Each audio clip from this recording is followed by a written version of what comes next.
I think it's interesting how an idea can do so much in terms of changing one's life experience. Because I've been reading a lot about this whole personality stuff. I've read about it all before. It's not new to me, this Myers Briggs stuff. I've gotten excited about it in the past. But as I read about it now, it seems like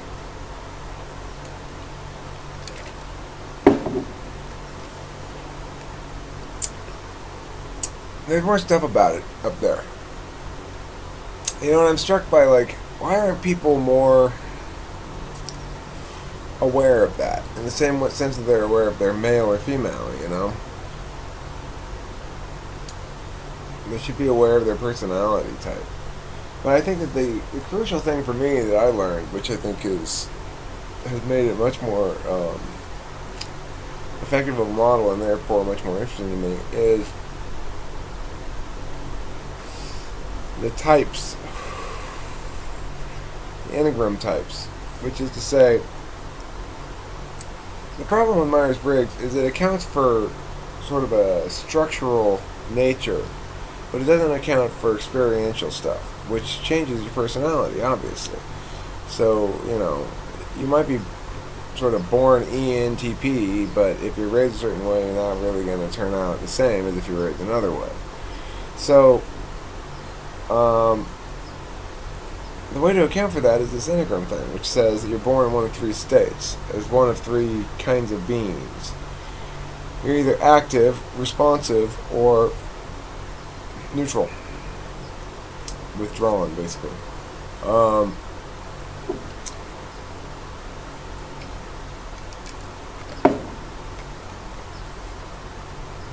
And then a combination of what you're born as and what your parents' parenting style was, because that's one of those same three things. Except, like, for example, a person who's born active does not necessarily mean they parent active. That would be very controlling kind of parenting. Like, Candace is an active parent. Well, I would call it controlling because I'm a responsive parent. Active parenting is not necessarily bad. In fact,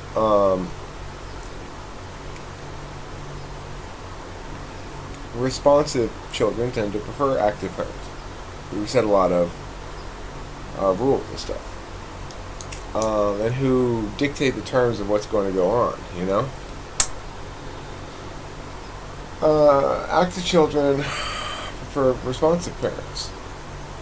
Neutral children may prefer neutral parents, but do fine with responsive parents as well. They don't prefer active parents. So,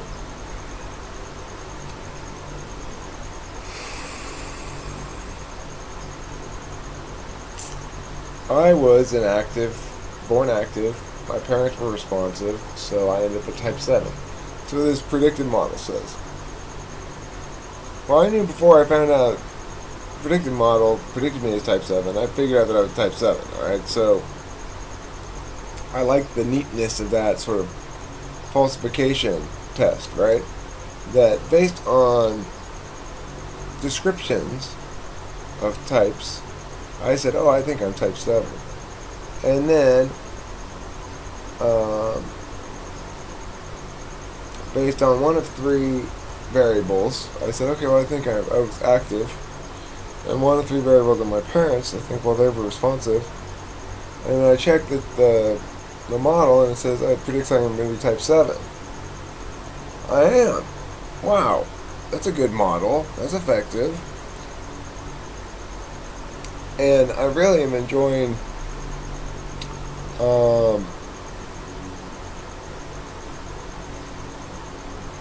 understanding relationship stuff through that lens. Because the problem Candace and I have consistently had is that, well, here's the problem that people like Candace, and well, everybody has, really. Except for me, except for ENTPs and INTPs. That's it. Everybody else has to go through our playing field to get anywhere. Right? Everybody else has to go through our playing field to get anywhere. Because what do they're expressing all their feeling shit through abstractions. And so we have conflict when they come and they bring this weak shit to the hoop and we're like, get that shit out of here. And then they're like, I'm not playing that game, dude. I'm trying to make a point about how well I'm dribbling. And they're like, what do you mean? That's not this game. It's... Ow, kitty! Oh, I love Kitty so much. I do. I love Kitty. Hello, Kitty. Oh, sweet, sweet Kitty. Yes, I love you too, my sweet Kitty.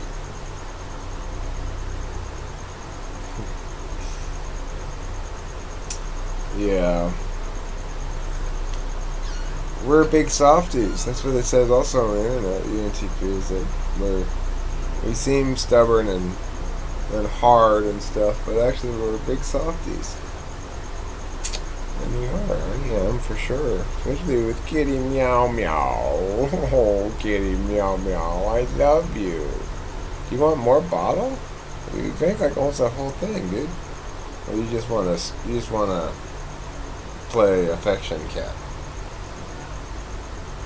It's funny. Delilah watches some YouTube guy, and he was apparently, he has ADD or whatever, and he takes Adderall, and apparently he makes some videos where he says, this video is off the pill, and like he has some videos which are like his normal videos are super like clean and edited perfection and stuff, and then his off the pill videos are all like sloppy and like, hey, what's up, guys? I just woke up from a nap. I feel like this is my version of the off the pill video. I'm naturally very manic, But do you want more of this? Well, here then, fine. Let's see. Do you? Is that what you want? Okay, fine. Not that much left, though. I put out a saucer of milk for her. Yeah, so anyway, in my natural state, I'm pretty manic. Today I've been sleeping all day. And, napping, and it happens sometimes where you just get tired, because being like I am, I'm always trying to figure something out. I want to understand everything grammatically. That's what I say. That's how I've always put it. Like, the analogy is this. If I'm learning a foreign language, I want to be taught the grammar first. I don't want to know this whole, like, conversational shit. Like, oh, here's how you say, where's the bathroom? I don't care about that. I want to understand the grammar so I understand all the different tenses and stuff before I bother learning with a bunch of vocabulary words, which you just have to plug into the grammar anyway, right? What good is the vocabulary if you don't have a grammar to plug it into? So, that's how I am kind of about everything, As a teacher, I don't want to have to teach big picture. I mean, I tend to reference it more probably than other teachers do. But you can only get so big picture with kids, right? You can't be like, well, okay, here's an example. I was talking to the math guy the other night, and he showed me this proof of infinite infinities. And I understood it well enough, that's fine. And that was nice. I said, okay, so what are we supposed to deduce from that? Like, what does that tell us? What does that mean, big picture? And he said, well, nothing. I mean, it's just that's what it is. And that experience was followed shortly thereafter with another experience, which was I was asking him, I think I covered this in a previous video, but it's kind of important. It's kind of important in my understanding of things in general. I was asking him about, is math a closed or open system? And he said, well, it's an open system, and he gave the example of how it breaks down. Axiomatic reasoning breaks down in math at a certain point. He gave the example of irrational numbers. And so my take on that is, he's basically that represents where the edge of the set lies, right? That you've got ineffable numerical concepts that can't be represented adequately symbolically.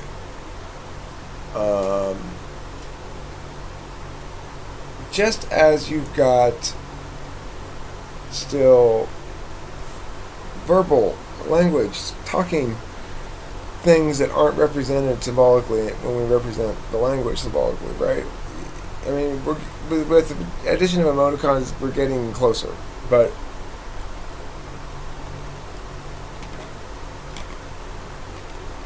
well, these those things can be represented symbolically. What can't be? Well,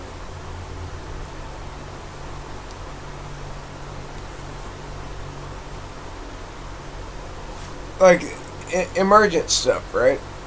God, this cat is making me so itchy. Because when I feed her, she digs her claws into my goddamn hands. I look like I've got, whatever that disease is where you pick at yourself all the time. But it's not me picking at myself, it's the goddamn cat. Anyway. So, what was I saying?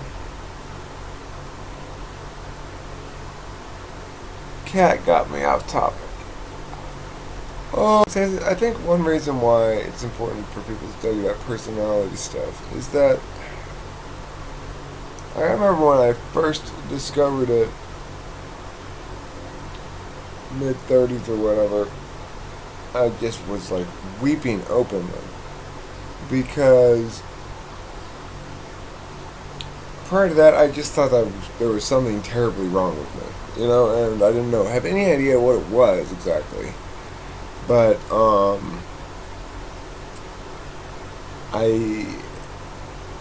I just was like,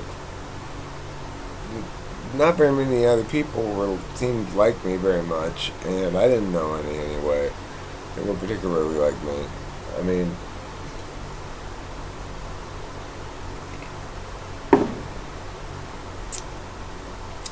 not crazy like me, not with so many problems like me. I knew other people were interested in the same things and blah blah blah blah blah and all that stuff.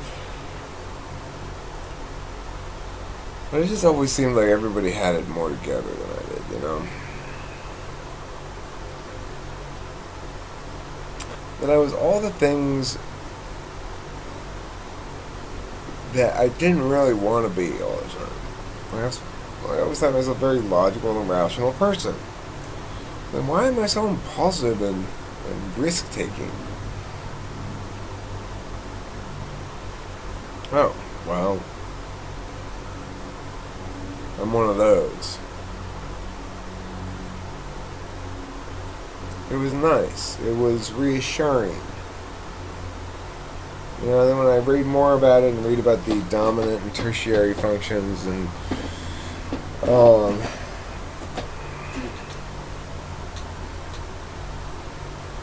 just all makes so much goddamn sense. That's the thing. Alright, I gotta go get more cigarettes now.